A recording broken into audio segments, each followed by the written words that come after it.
So today for our talk, we're looking at step 5.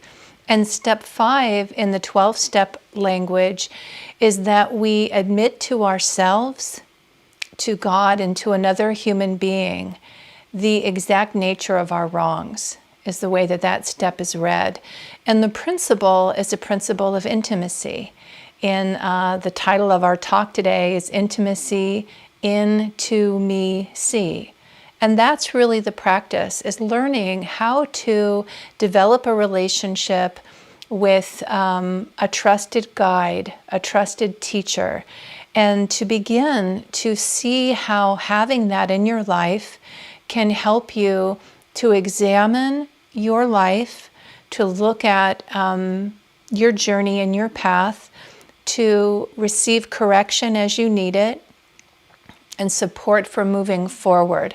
So last week we were talking about step 4, where you make an inventory, and in yoga we use the yamas and niyamas for that. So we evaluate just our behavior, our thoughts, our practices, our way of living based on the yamas and niyamas. In step 5, we share what we see, right? What we take that practice of introspection and we share it with a trusted guide. And it could also be a trusted spiritual friend.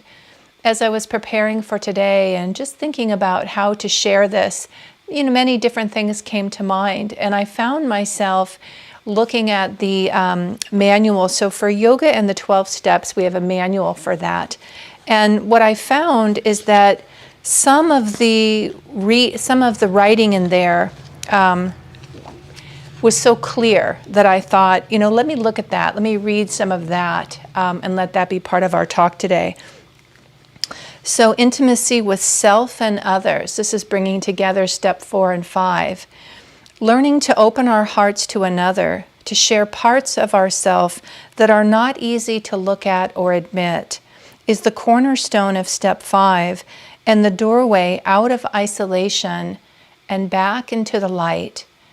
And this is part of the practice that without introspection, I was saying before, we're not able to really clearly understand what we're needing support with, what does need to be corrected in our life. And with that awareness, the practice spiritually is not to do it on our own. So both in the 12-step community and in the yoga community, and Nanda Yoga, we utilize teachers, right? Ultimately, with Ananda, we utilize a guru, which is the same principle of being able to open our heart and open our life to someone who has mastered at least more than us, right? So a teacher isn't necessarily a master. Most teachers aren't masters. But to be able to choose someone who has demonstrated an understanding of the journey and they embody the spiritual principles, right? They're living in alignment to the best of their ability. In the 12-step community, you might be the person that you go to for support might be only, seemingly a few steps ahead of you, but it's enough. Right? It's enough if they're sincere, and they're also always drawing upon grace and drawing upon the divine. So this is a key principle or a key characteristic of a teacher. A true spiritual teacher in this context is one who calls forth your strength. They call forth your highest self. They see the truth of the circumstance with the dispassionate wisdom of Jnana Yoga. Right? They help you to look at it from the highest perspective. Asha was giving a beautiful talk this morning of the way of the Ananda Sanghi. And part of what she was sharing is that Yogananda master, he was a master, so he could see all of us in our true divine state and was continually calling us back to that. And so that's the heart of the practice, is that you speak with someone who can hold your highest self and your highest truth.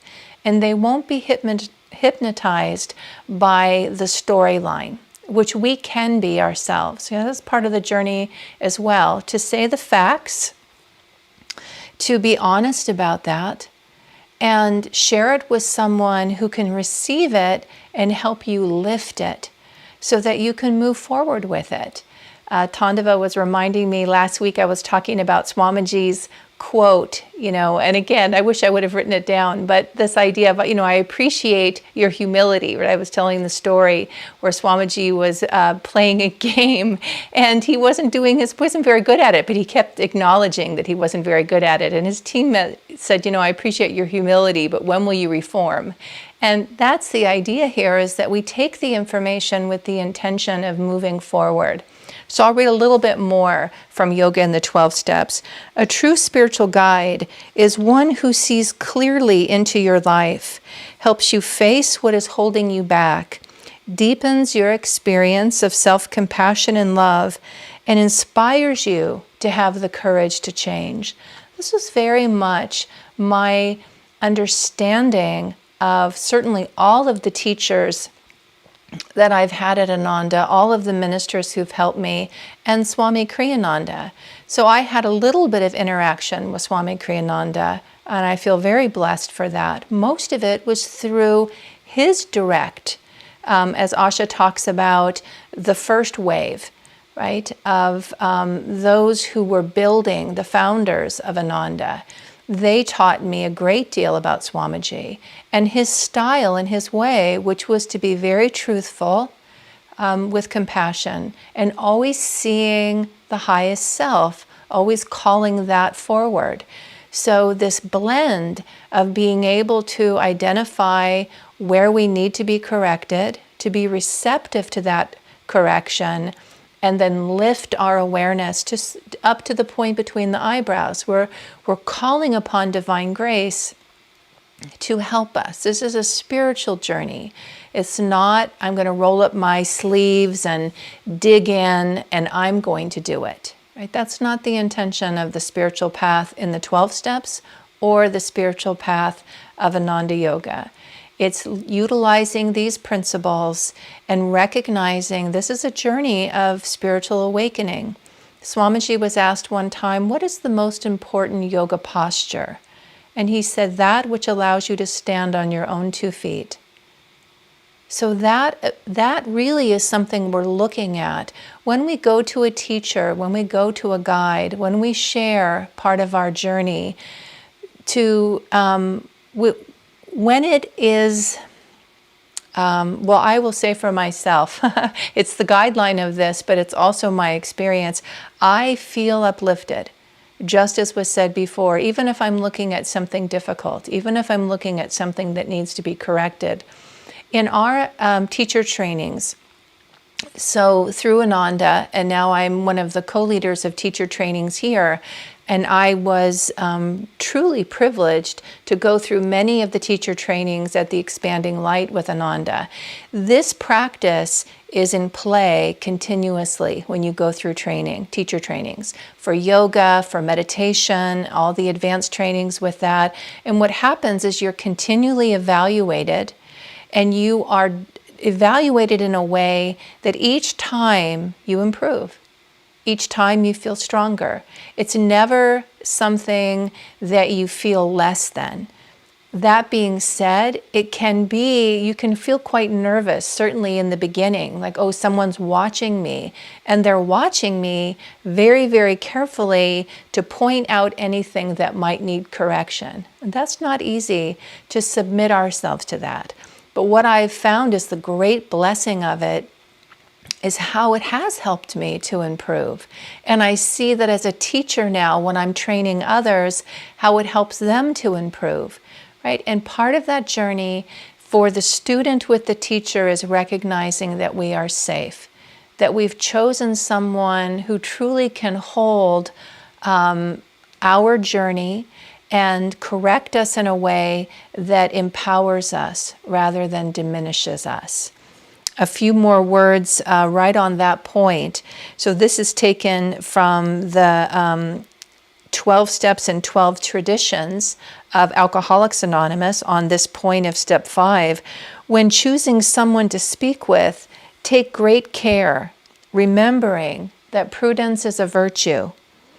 When looking for a trusted guide, we shall want to speak with someone who is experienced, who has been able to surmount serious difficulties, perhaps like our own.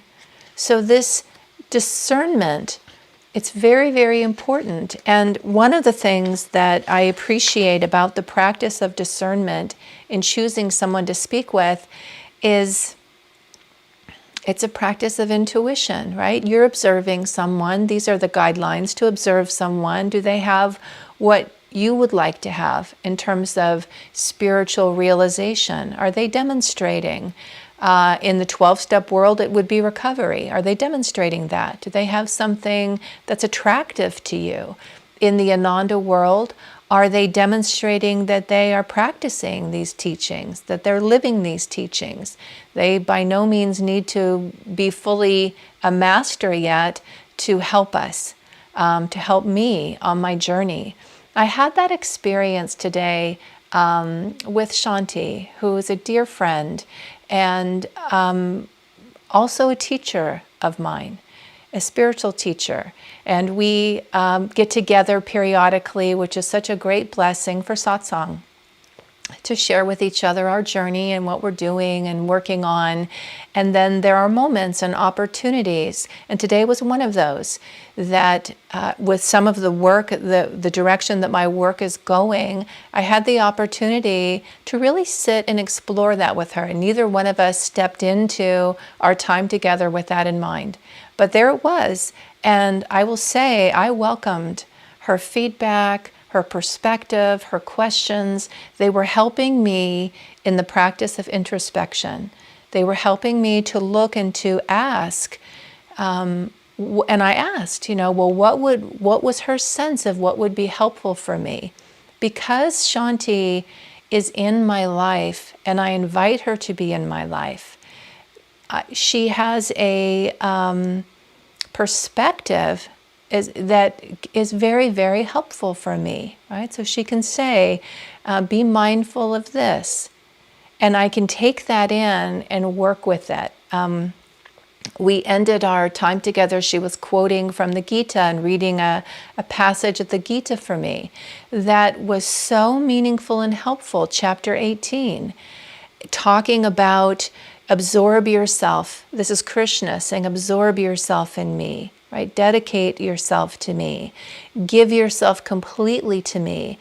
And if you encounter a choice in terms of Dharma, where you have to make a decision that you feel you're letting go of one Dharma to do a higher Dharma, I will protect you and there will be no ill effect karmically for you. That was exactly what I needed to hear.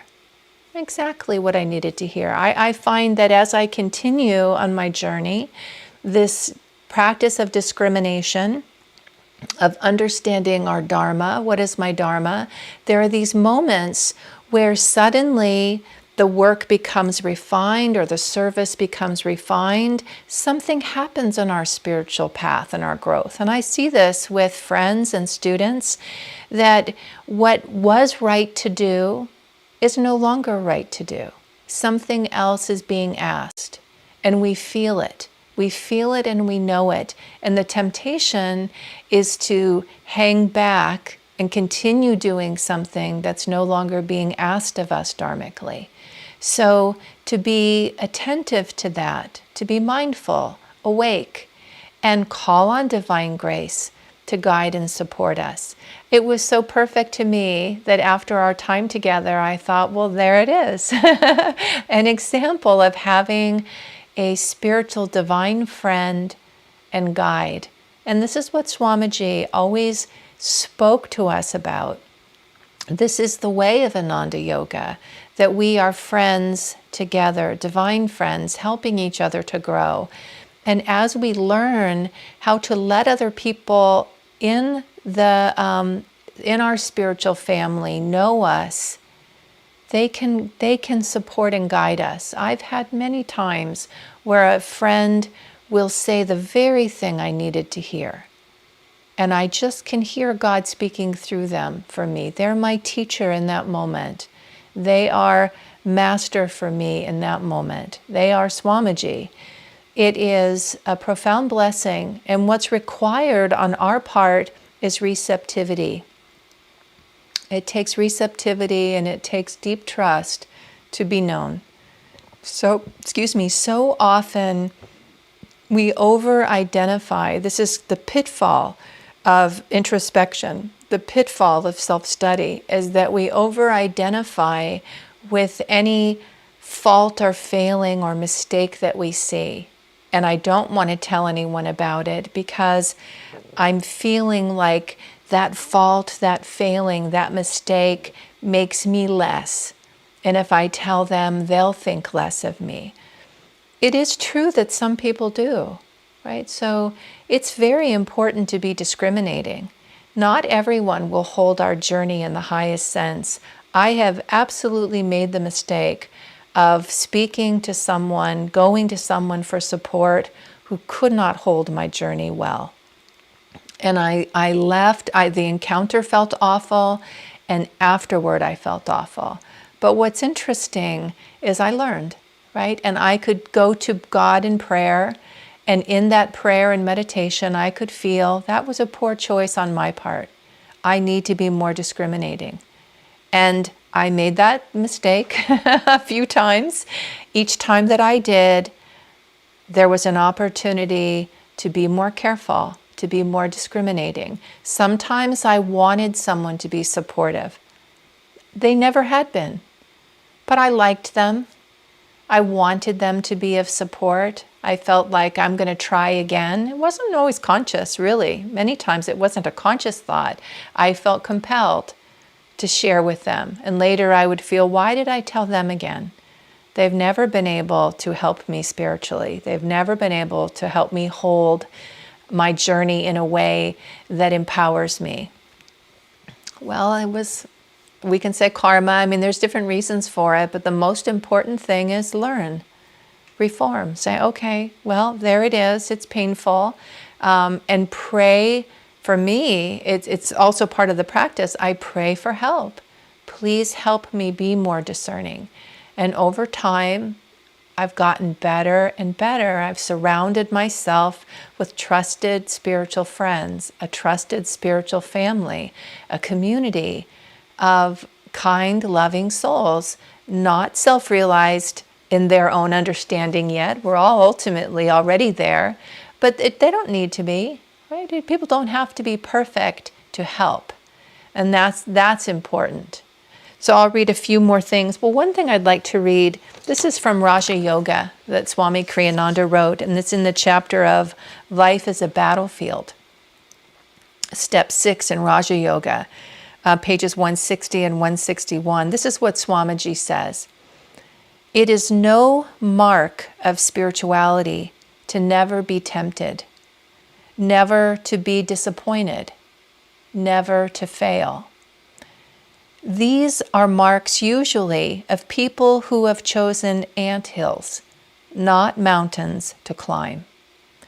The mark of spiritual growth is that for every setback, there is an increased determination to succeed, and that for every obstacle, there is an increasing surge of energy, until at last the energy generated suffices to demolish the opposition and allow one to sail forward on the upward journey. Yogananda said, a saint is a sinner who never gave up. These words for me are deeply comforting. They give room and space, and they speak to this practice of step 4 and 5.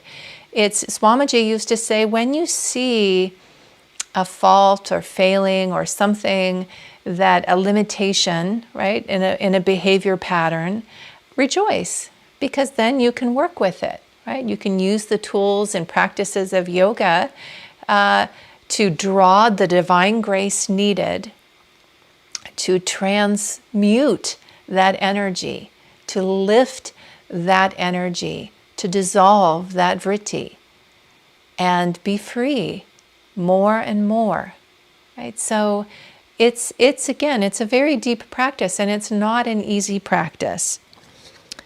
As we grow spiritually, this again is from Yoga and the 12 Steps, as we grow spiritually, we learn step by step how to walk on our own 2 feet, while at the same time, how to open our hearts to the loving support of friends and guides who can help us find our way back home to our highest self. From Raja Yoga again, Swami Kriyananda, a quote, "We need help on the path to enlightenment, that kind of help which will enable us to walk surely by our own power." This teaching of letting other people know you, letting those who've gone ahead of you offer their hand of support, offer wisdom, offer tools, be encouraging, see the truth and point that out to you so that we can be set free from delusion, right? The earlier in the practice of attunement, we're practicing intuition, and we really want to have on board this tool of teacher and guide to help us check out our intuition. Right? Again, for me, with my work with Dharma, trying to listen sensitively, is this my Dharma? Is this what's being asked of me?